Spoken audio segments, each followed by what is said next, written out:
సభాధ్యక్షులు మాజీ మంత్రివర్యులు నక్క ఆనంద్ బాబు గారికి, వేదిక మీద ఉన్నటువంటి కేంద్ర మంత్రివర్యులు పెమ్మసాని చంద్రశేఖర్ గారికి, కార్యక్రమంలో పాల్గొన్నటువంటి శాసనమండలి చీఫ్ విప్ అనురాధ గారికి, అలాగే గౌరవనీయులు చిరంజీవి గారికి, సోదర శాసనసభ్యులు నజీర్ అహ్మద్ గారికి, గల్లా మాధవ్ గారికి, మా మాచర్ల శాసనసభ్యులు బ్రహ్మానందరెడ్డి గారికి, వేదిక మీద ఉన్నటువంటి గుంటూరు జిల్లా తెలుగుదేశం పార్టీ అధ్యక్షులు శ్రావణ్ కుమార్ గారికి,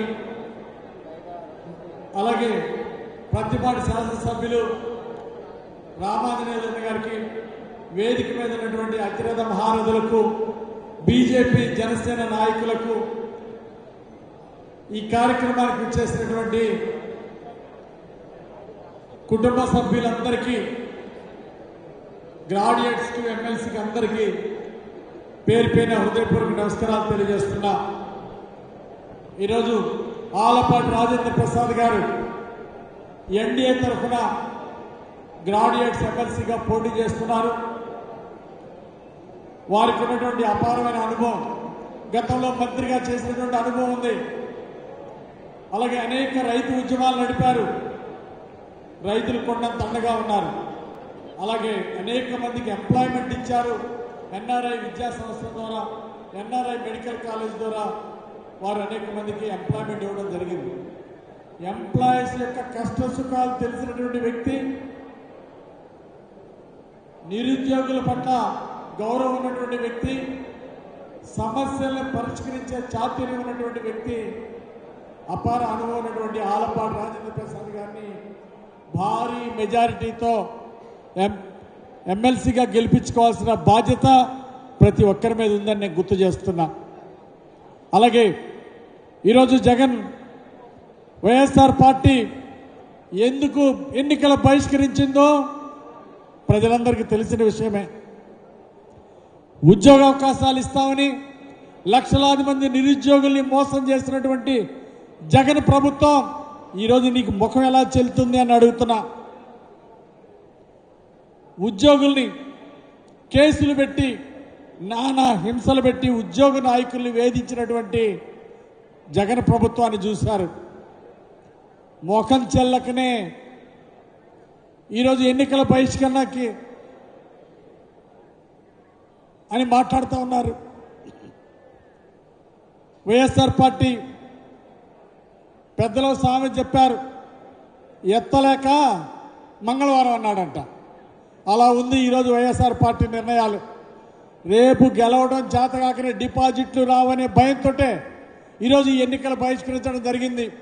నిరుద్యోగుల్ని మోసం చేసి, ఉద్యోగుల్ని మోసం చేసినటువంటి ఆ వైఎస్ఆర్ పార్టీకి ఈరోజు డిపాజిట్లు దక్కవని ఈరోజు పోటీ నుండి విరమించుకోవడం ప్రజలందరూ గమనిస్తున్నారు.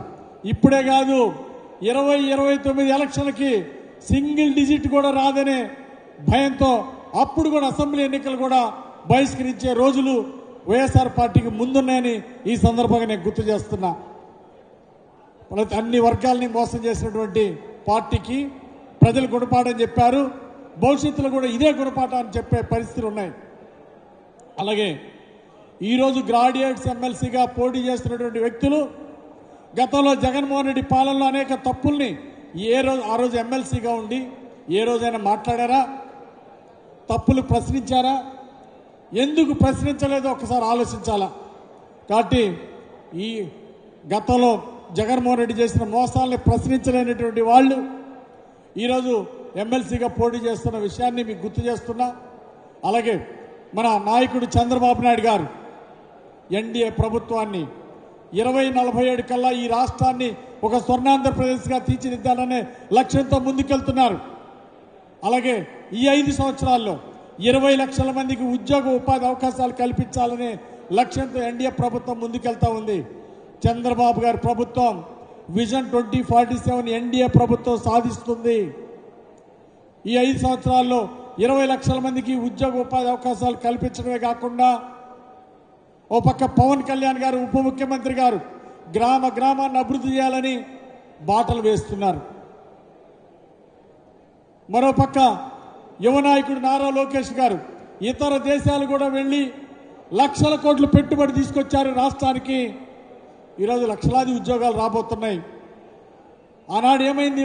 వైఎస్ఆర్ పాలనలో పెట్టుబడులు పోయినాయి, పరిశ్రమలు పోయినాయి, ఉద్యోగాలు పోయినాయి.